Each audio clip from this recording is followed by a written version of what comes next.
Salut à tous et bienvenue sur la chaîne de Biggie. Aujourd'hui, j'ai le plaisir de vous accueillir pour le test du Mr. Cade.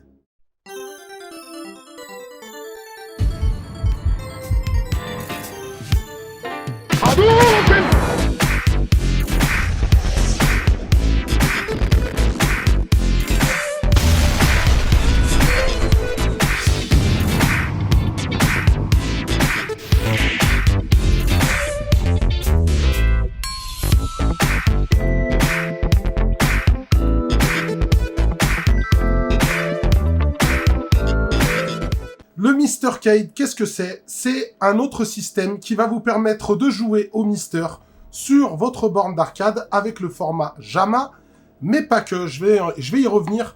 C'est un produit tout à fait unique et singulier, puisque ça va être le premier produit qui va être 2 en 1. Donc en fait, il va vous permettre de jouer au Mister FPGA, de profiter de tout ce qui existe sur le Mister FPGA, sur votre borne d'arcade essentiellement, c'est pour ça qu'il s'appelle le Mr. Cade, mais il va également vous proposer la possibilité de jouer sur un écran CRT et même sur un écran moderne, un écran LCD ou un écran OLED, grâce à tout ce qu'il propose.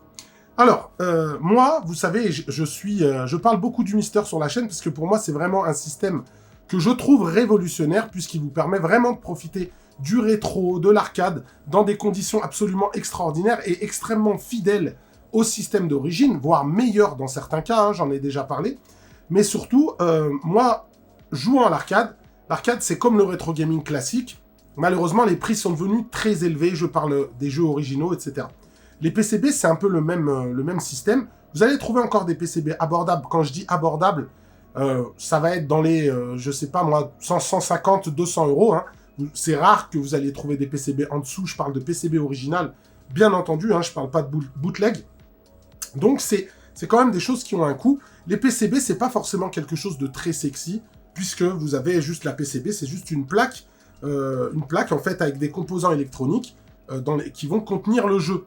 Et donc, c'est pas quelque chose, on va dire, qui se collectionne, entre guillemets, dans le sens de dire, voilà, je les collectionne, je joue pas trop, c'est plus pour exposer, etc., comme les gens le font classiquement dans le rétro gaming. Là, on va pas trop être là-dessus, sur les PCB. En tout cas, pour ceux qui collectionnent un petit peu les PCB, ils vont les avoir essentiellement pour pouvoir jouer sur le matos d'origine.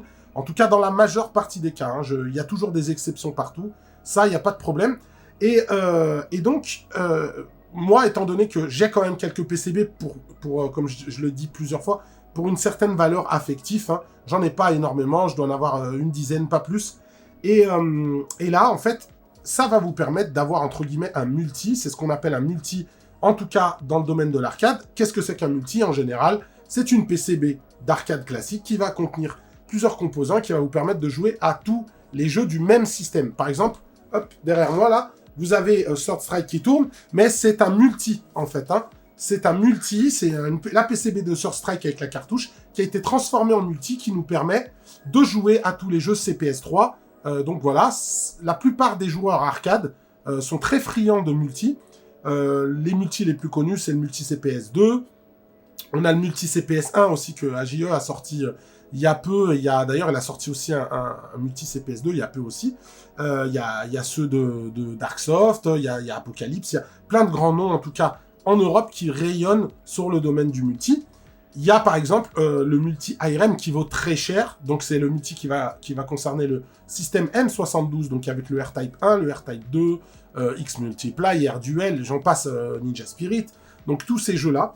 Et plutôt que d'avoir des multis, moi je trouve, en tout cas c'est pour moi, c'est ma façon de voir les choses, je trouve que ces systèmes-là sont très pratiques, puisque déjà ils vont prendre moins de place qu'une PCB, d'accord, première chose, et puis vous allez pouvoir les transporter partout.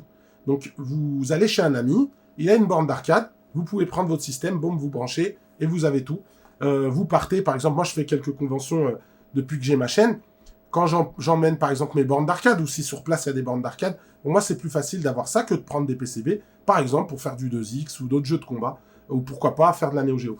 La Neo Geo, j'y reviens d'ailleurs, il y a le petit Fatal Fury Real Bout 2 qui tourne juste derrière. Ça aussi, il y a le multi qui existe de Darksoft, c'est une cartouche MVS qui va contenir tous les jeux MVS mais ça va comporter des défauts. Il faut quand même en parler. C'est un MVS tel quel. C'est quelque chose qui coûte quand même assez cher. Et dedans, bah, vous allez avoir la totalité des jeux Neo Geo. Hein. Il y a aussi celui de Terra Union, de Muti, qui existe aussi en MVS, donc au format arcade. Et bah, en fait, vous allez avoir un défaut, par exemple, c'est que lorsque vous allez charger vos jeux vont rentrer dans un slot de la cartouche. Donc certaines cartouches proposent 2 slots, 3 slots. Je ne sais pas s'il y a 5 dans le MVS, mais il ne me semble pas. Je crois que c'est que sur la Terra Union AES. Vous allez avoir des slots, en fait, les jeux vont se charger à l'intérieur, et dès que vous allez lancer les jeux, il n'y aura pas de chargement. Si vous en avez marre de jouer à ces 5 jeux-là, il va falloir précharger ces jeux. Ça va prendre un certain temps, ça peut prendre jusqu'à 2 minutes 30 pour charger un jeu dans l'intérieur de ces slots, et ensuite, une fois qu'ils seront dans ces slots, ben, les jeux chargeront. Là, avec les mystères, pourquoi je trouve ça bien, c'est que vous lancez le jeu, ça se lance instantanément. Voilà. Et c'est aussi fidèle que si vous mettiez un MVS dans votre borne d'arcade, c'est même mieux, j'y reviendrai. Donc, et j'en ai déjà parlé en plus. Donc là, le Mr. Cade, on revient à notre sujet. Donc c'est un système vraiment dédié arcade. Il existe 3 systèmes arcade pour le Mister, on va dire les plus connus. Vous avez le Mr. Cade, vous avez le Mr. Toujama que j'ai présenté sur la chaîne d'AJE. Attention, cette vidéo n'est pas un comparatif, je ferai une vidéo à part pour comparer les 3 systèmes. Et vous avez également le Jama Expander de Hirken Lab. Alors, les philosophies sont totalement différentes. Je vais vous expliquer pourquoi. Déjà, premièrement, le Mr. Cade, c'est le premier à proposer un 2 en 1, donc console entre guillemets de salon et arcade, puisqu'il va vous proposer donc le format JAMA, hein, que j'expliquais juste là, c'est le fameux peigne JAMA qu'on va brancher dans votre borne d'arcade. Je mettrai des images en insertion quand on le met, etc. Donc voilà. Et vous allez également avoir toutes les sorties nécessaires pour jouer sur vos écrans cathodiques, en passant notamment par le VGA qui est juste là. Vous avez un cordon VGA qui va sortir du SCART, et vous allez pouvoir... SCART, c'est de la Péritel. Vous allez pouvoir brancher sur un cathodique. Mais vous avez également des ports HDMI. Là, ici, vous en avez ici. Et vous en avez également celui qui est directement sur le Mister, ici. Donc voilà.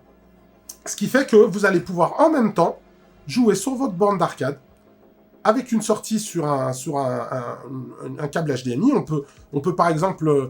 moi, je l'ai déjà fait plusieurs fois. Je l'ai fait pendant la convention que j'avais co-organisée au mois de novembre l'année dernière, et également pendant le HFS Summer. En fait, les techniciens du HFS ont branché mon Mister FPGA et mon Mister Toujama, et ils ont sorti un câble HDMI qui leur a permis de retransmettre sur l'écran géant pour un tournoi. Donc, c'est vrai qu'il y a quand même ces avantages-là. C'est pas négligeable, hein, quand vous faites des petits events, ça peut être sympa. Par exemple, je peux imaginer, moi, que je tire un câble HDMI jusque-là. Quand on fait des petites sessions, bah, ça va retransmettre sur mon LCD en grand, on va pouvoir suivre la partie. Ça peut être sympa pendant que des autres boivent un coup sur le canapé. Je trouve ça super convivial, super sympa. Et on se met vraiment dans une ambiance de tournoi, et ça, c'est cool. Donc, voilà ce que je trouve intéressant. C'est quelque chose qu'on peut faire aussi avec celui de AJE. Mais je vais vous dire, pour moi, la philosophie, d'où elle vient. Là, on est sur un produit très haut de gamme. Ça va se ressentir dans plein de choses. Déjà, par rapport à la connectique que vous avez. Et bien entendu, vous vous en doutez également dans le prix. Donc ça, je considère ça comme un produit vraiment haut de gamme et premium. Puisque lorsque vous achetez cet appareil, tout est compris. Donc vous allez payer une fois une somme qui est non négligeable. Moi, je l'ai payé 560 $, hors frais de port et hors douane. Je vais y revenir, j'ai eu un peu de chance, c'est que j'ai réussi à esquiver la douane, pas totalement en mode random. Et donc pour l'instant, j'ai payé que 560 $, hors frais de port. Et donc, qu'est-ce qu'il va proposer? Donc déjà, vous allez avoir un potard pour le volume. Ce que vous n'avez pas sur les autres systèmes, ça va être des petits boutons en fait qu'on va pouvoir monter. Là, ça va être voilà, dans une philosophie peut-être un peu plus pratique, puisqu'on a tout de suite accès au potard de volume, comme vous l'avez sur par exemple votre ampli de votre borne d'arcade. Vous allez également avoir des deep switch, ça c'est pas mal. Ça va vous permettre par exemple de mettre le free play dans certains jeux, pouvoir activer certaines options dans certains jeux, et ça c'est directement proposé en fait sur la borne. Vous allez avoir un ampli son qui va être topissime, puisque comment ça s'articule? C'est en mode millefeuille. Ici vous avez le DE10 Nano, donc c'est la puce, c'est la carte principale du Mister. Hop, j'essaye de faire le point. On va voir si ça prend. Bon, il veut pas me faire... Ah, ça y est, voilà.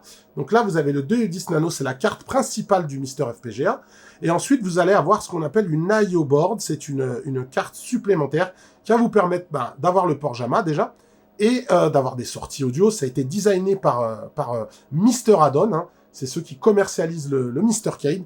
Et vous allez avoir également une autre petite carte FI qui va vous donner des sorties supplémentaires, une autre sortie analogique, des sorties numériques ici HDMI en plus, et vous allez retrouver vos deep switch donc pour pouvoir faire des modifs dans les jeux, par exemple comme je disais des crédits limités, etc. Le free play, et vous allez l'avoir ici, comme ça sera moins compliqué à toucher que ce qu'on a ici. Vous voyez, les deep switch sinon ils sont là, et là ça va le rendre un peu plus pratique. Vous allez également avoir sur cette I/O board des ports USB en plus. Ça peut servir pour plein de choses, hein, mettre des contrôleurs supplémentaires. Par exemple, sur des jeux qui se jouent à 3, on peut imaginer, je sais pas moi, là, il n'y a pas de jeux qui sont sortis à 3, mais si, on va dire, il y a la version CPS 2 de Final Fight Anniversary qui est arrivée il n'y a pas longtemps, qui se joue à 3. Vous allez pouvoir mettre un contrôleur externe, par exemple une manette USB ou un stick arcade, et hop, on va pouvoir jouer à 3 au jeu. Ça, c'est juste génial. Et vous allez avoir également donc les connectiques des arcades. Donc ici, vous avez directement le port, le CPS2, donc le Kick Harness CPS2, mais vous avez également le Kick Harness CPS1. Et pourquoi ça, c'est cool? Il va tellement proposer de choix que ça va, comment dirais-je, s'intégrer dans votre système arcade à coup sûr. Parce que la plupart des gens, bon, mis à part ceux qui ont des bornes MVS, ils vont avoir 4 boutons. Donc là, c'est différent. Pour jouer au jeu Capcom, il faudra qu'ils mettent en place un Kick Harness. Mais là, ce qui est cool, c'est que si vous dédiez votre borne, par exemple, avec ce système-là, déjà, vous pourrez jouer à la Neo Geo avec le système en aligné ou en carré. Ça dépendra de votre sensibilité quand vous jouez à la Neo Geo. Mais vous avez une borne, la plupart des bornes en général sont CPS2, mais il y en a certains qui l'ont en CPS1. Et bien là, vous allez pouvoir l'adapter directement avec votre Kick Harness sans se dire « Ah ben merde, il faut que j'achète un adaptateur, etc. » Là, ça va être, entre guillemets, plug and play, puisqu'il va proposer tous les types de connectiques. Donc, pour dire que je disais que c'était un produit premium, parce que déjà, la qualité de finition, je peux vous garantir que je n'ai jamais vu ça. Là, honnêtement, on n'est pas pris pour des cons. Là, c'est vraiment quelque chose qui va flatter le joueur arcade, parce que vous avez vos boards qui ne sont pas à nu, comme on va retrouver sur les deux systèmes concurrents, où on va avoir en fait nos PCB qui vont être un peu à nu. Après, encore une fois, c'est une histoire de philosophie. Moi, personnellement, je préfère que ce soit protégé. J'ai eu beaucoup de problèmes, d'ailleurs, avec mon Mister Tujama. Pas avec le produit en lui-même. Si une fois, j'ai abîmé un condensateur, parce qu'il sortait, et en fait, à force de balader, en revenant du HFS, en fait, je l'ai mis dans mon sac. Je l'avais mis pourtant dans un petit papier bulle, et en fait, en bougeant dans mon sac à dos, en fait, le condensateur a bougé, il est tombé, j'ai été obligé de le ressouder, donc ça a été un petit peu chiant là-dessus. Là, vous voyez, vous avez rien de trop apparent, rien qui sort. Vous avez uniquement le potard qui est là, mais il risque rien, il est bien ancré, et quand on regarde en dessous, même la molette du potard est en métal, donc ça risque pas de sortir, mais vous n'avez pas de composant qui sort. Vous voyez, en dessous, c'est isolé, on a la petite plaque qui est là, avec la petite chèvre, là, c'est la petite chèvre de Mister Addon. Bon, pour ceux qui connaissent, en fait, je vous demande de traduire chèvre en anglais, ça fait goat, et pour ceux qui disent goat, ça veut dire le meilleur de tous les temps. Donc je pense qu'ils ont fait usage d'un petit peu on va dire, de vantardise, mais bon, faut dire ce qui est, c'est un produit de très très haute qualité. Il est livré donc tel quel, comme ça en millefeuille, hein, déjà monté, vous n'avez rien à faire, et vous avez les petits pieds de PCB qui sont également livrés avec. En même temps, comme je le disais, pour une telle qualité, il faut mettre le prix, donc 560 $. Si on fait l'équivalent en euros, c'est 560 €. Vous rajoutez ça à des taxes, en fait, il y a quelques petites taxes et des frais de port. On va dire que ça va vous coûter dans les 640 avec les frais de port, sans la douane, attention. Donc il faut se méfier de la douane. Quand vous l'avez, vous avez le ventilateur qui est directement là. Par exemple, si vous prenez un Hirken Lab, vous n'avez pas de ventilateur qui est mis avec. Également avec le Mister Tujama. Dans le Mister Tujama, vous avez votre plaque Mister Tujama. Il y a un avantage, c'est que vous n'avez pas la RAM à rajouter. La RAM est déjà intégrée dans la carte. Vous mettez votre DE10 Nano. Bien entendu, votre carte mémoire, hein, parce que même là, vous avez une carte mémoire de 8 Go qui est livrée avec. C'est la carte qu'on a quand on achète un DE10. Mais on a, comment dirais-je, on n'a pas de carte mémoire en plus. Donc pensez à prendre une carte mémoire. Là, moi, j'ai pris une 256 parce que maintenant, Vous savez que la PlayStation est arrivée, donc il y a certains jeux PlayStation qu'on peut mettre. Il y a les jeux MSU qui sont arrivés sur Mega Drive, sur Super Nintendo. Donc ça prend de la place, tout ça. Il y a aussi les jeux Saturn là qui commencent à arriver. D'ailleurs, j'ai testé le Core Saturn sur certains jeux, hein, pour les jeux, on va dire, les jeux d'arcade, hein, comme les shmup, etc. Et donc ça fonctionne pour l'instant. Bon, c'est pas encore terminé pour la Saturn, mais ça fonctionne déjà. J'ai pu jouer à Hyper Duel, par exemple. Ça tournait quand même assez bien, on avait des petits soucis de son, mais c'était rien de bien méchant. Donc ça prend de la place, donc après vous choisissez votre carte mémoire, et mis à part ça, bah, tout est compris en fait. Vous arrivez, vous branchez, il n'y a pas de connectique pour brancher sur un CRT, hein, c'est fait pour de l'arcade, mais si vous voulez brancher sur un CRT, vous avez juste à acheter un VGA tous cartes, et moi j'avais l'adaptateur, puisque j'ai déjà un Mister dédié pour console de salon qui est sur mon PVM. Donc là, moi j'ai un petit adaptateur, vous allez le voir, hein, je le montre en insertion, donc il va venir s'intégrer facilement.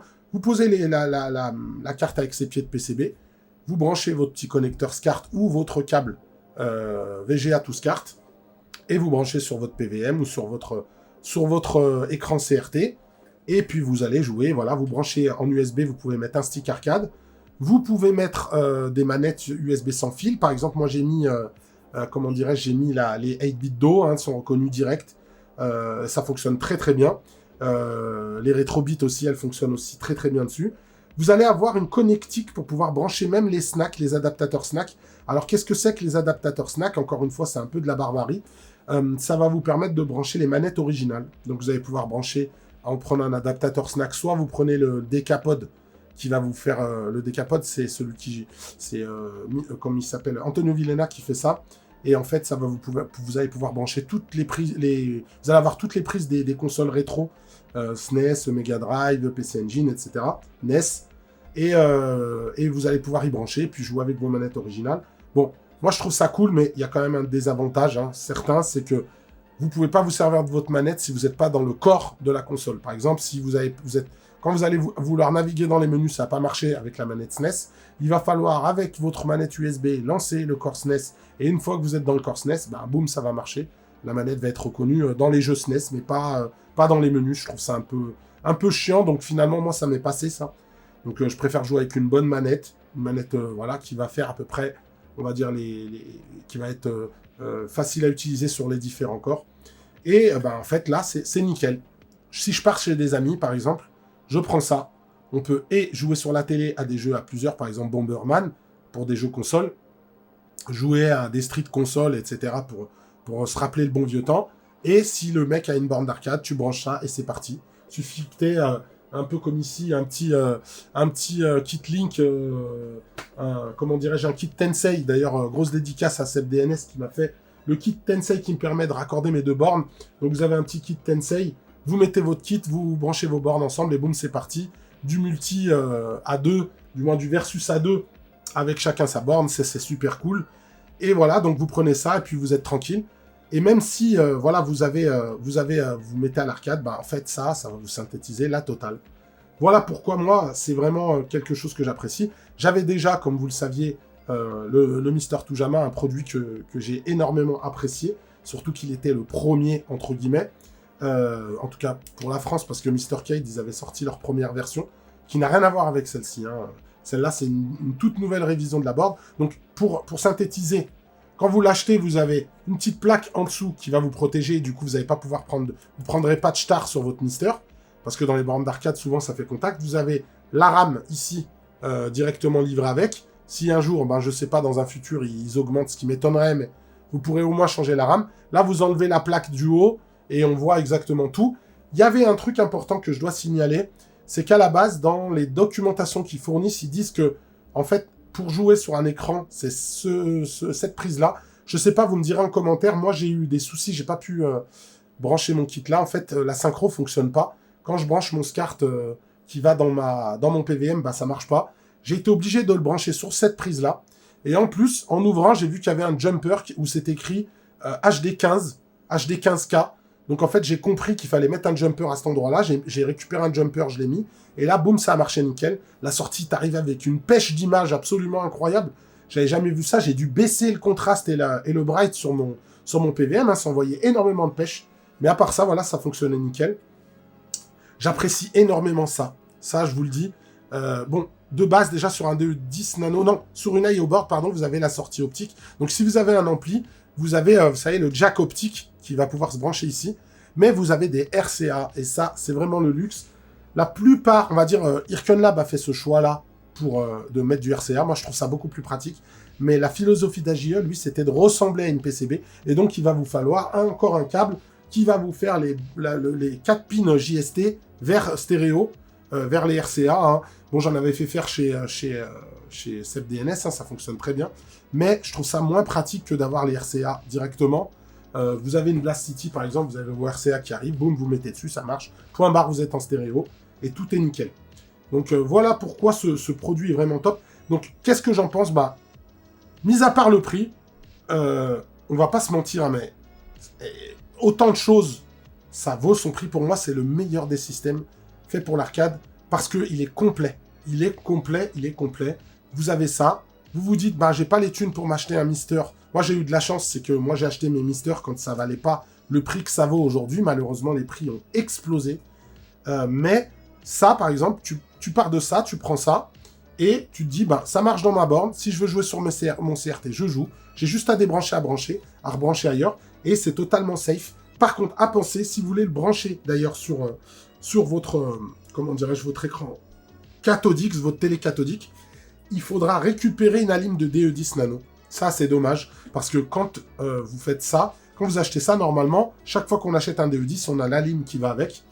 Et malheureusement, bah, en fait, ils la fournissent pas, parce que eux, ils estiment que c'est un produit arcade, même s'il fait les deux, bah, en fait, ils livrent pas. Moi, heureusement, j'en avais en rab, puisque j'ai déjà eu plusieurs misters, et notamment celui d'AJE, vu qu'il est dans ma borne d'arcade, et il reste sur la plaque, bah, en fait, la lime, je l'avais avec quand j'ai acheté mon DE10, et du coup, bah, ça me fait une alim en rab. Donc après, c'est des alims qui sont générales, hein, vous pourrez en trouver avec les mêmes spécificités. Je crois que c'est du 9 volts ou du 12 volts, je ne m'en rappelle plus, mais je le mettrai en dessous en descriptif. Et en fait, ça vaut rien, hein, c'est des petites alims que vous achetez, vous branchez, c'est en, vous voyez, c'est en Pico, PSU, comme ça là. Mais c'est celui du DE10. Donc vous branchez, vous mettez sur votre télé, et vous pouvez profiter des consoles rétro dans des conditions absolument identiques au matériel d'origine, voire supérieures, comme je le disais avant. En plus, aujourd'hui, pourquoi, encore une fois, et je pousse là-dessus, hein, j'ai pas de part chez Intel pour vendre des DE10, mais imaginez-vous quand même, vous avez un multi... Aujourd'hui, c'est encore... Vous voyez, par rapport à ma dernière vidéo, ça a encore avancé. Il y a encore plein de jeux qui sont sortis sur Mister. Donc, vous avez donc toutes les consoles rétro jusqu'à la Saturn. Donc, PlayStation Saturn. Hein. Vous avez les micro-ordinateurs mythiques, Amstrad, CPC, vous avez l'Amiga, vous avez le X68000. Bon, j'ai toujours pas testé, faudrait que j'essaye à l'occasion. Vous avez donc l'arcade, vous avez le multi CPS 1, le multi CPS 1.5, puisqu'il y a des jeux qui sont arrivés entre les deux. Vous avez un multi Neo Geo. Vous avez un multi IREM M72. Attention, c'est juste introuvable, ça coûte très cher et il y en a très peu dans le monde. Donc vous allez avoir tous les jeux qui sont sortis sur le support M72 d'IREM. Donc que des hits, que des tueries. Apparemment, il y aurait une rumeur comme quoi le M92 arriverait. Vous allez avoir le multi-rising qui n'existe pas. Il n'y a pas de multi-rising qui existe. Donc rising, ça va être essentiellement des shmups entâtés. C'est des jeux qui valent très cher. Vous allez avoir Battle Garega, vous allez avoir Battle Backraid, vous allez avoir Armed Police Batrider, vous savez, j'en ai parlé plusieurs fois, Tuerie. Vous allez avoir Sorcerer Striker, vous allez avoir Kingdom Grand Prix, que vous connaissez sur Saturn certainement. Vous allez avoir que des tueries, quoi. Vous allez avoir que des tueries, et tout ça au sein de la même board. Donc vous allez avoir le multi-rising, vous allez avoir les les 68K, donc les 68 000 de Cave, vous avez Dodonpachi, vous avez voilà que des tueries. Le Donpachi également qui est dispo dans ce set qui est sorti. Hein. Et voilà, tout ça, bah, ça a un coût. C'est vrai que la qualité a un coût, mais voilà. Ça a un coût, mais au moins vous pouvez jouer à tout ça dans des conditions vraiment exceptionnelles. Donc moi, qu'est-ce que je peux mettre en avant là-dessus? La praticité pour sa polyvalence déjà. Vous pouvez jouer, comme je disais, sur les deux, sur les trois, voire même sur une télé moderne. Vous allez pouvoir brancher tout et n'importe quoi. Ça va s'adapter sur toutes les bornes en JAMA. Vous allez avoir également tout un troupeau de connectiques, donc plein de ports USB pour brancher tout ce que vous voulez dessus. Vous allez avoir toutes les sorties son dont vous avez besoin. Comme je le disais, le Kick Harness. Donc, pour moi, c'est le meilleur produit parce que il est archi polyvalent et il est archi complet. Et en plus de ça, il est extrêmement bien fini. Extrêmement bien fini. Moi, ils nous ont pas... Vraiment, ils se sont dit, les mecs de l'arcade, on va pas se moquer d'eux. Et honnêtement, ils ne se sont pas moqués de nous. Rien que... Vous voyez, il y a un radiateur pour l'ampli son. C'est de la folie, quoi. C'est juste de la folie. Ça ressemble à... Vous voyez, par exemple, sur mon Third Strike, j'ai un radiateur de ce type-là pour le son. Vous voyez? Donc, ils ont pas lésiné. Et même, je trouve le design hyper cool. C'est archi cool, quoi. Donc, ça fait plaisir d'avoir ça. J'avais un peu incité mon ami Meloussis à le prendre. Il m'a servi de bêta-testeur. Il en a été super content. Puis après, j'ai craqué. J'ai dit, bon, allez, je me le prends. Ce sera maintenant ou jamais. Parce que ça va, je pense, devenir compliqué d'en avoir. Donc là, maintenant, je suis tranquille. J'ai un Mister par borne. Je vais pouvoir les amener avec moi quand je fais des conventions ou quoi. J'ai mon petit Mister pour jouer sur le PVM, etc. Donc voilà pour le test de ce Mr. Cade, hein. Comme je vous ai dit, il s'intègre facilement dans votre système. Et voilà, pour moi, c'est un produit archi validé. J'en parlerai à mes potes là quand je ferai les prochaines sessions chez des amis. Je le prendrai avec moi pour faire tester à d'autres potes, pour voir un petit peu leur avis. En tout cas, pour les gens qui sont dans l'arcade. Mais ça coûte cher, certes, c'est vrai que c'est cher. Mais regardez le prix d'un Terra Oignon AES. Certes, vous avez là, c'est une cartouche qui ressemble à de l'AES, mais ça se collectionne pas. Soyons sérieux 2 minutes, parce qu'il y a des gens qui vont dire « Ouais, mais moi, au moins, je peux le mettre dans ma boîte, dans mon étagère. » Mais ça reste pas un truc qu'on collectionne. Donc, vous avez ça, vous avez la totale, et ciao. Donc voilà pourquoi je trouve ça hyper cool. C'est pas du placement de produit, hein, bien entendu. Ils me connaissent pas, les Américains. Hein, je suis trop petit pour eux.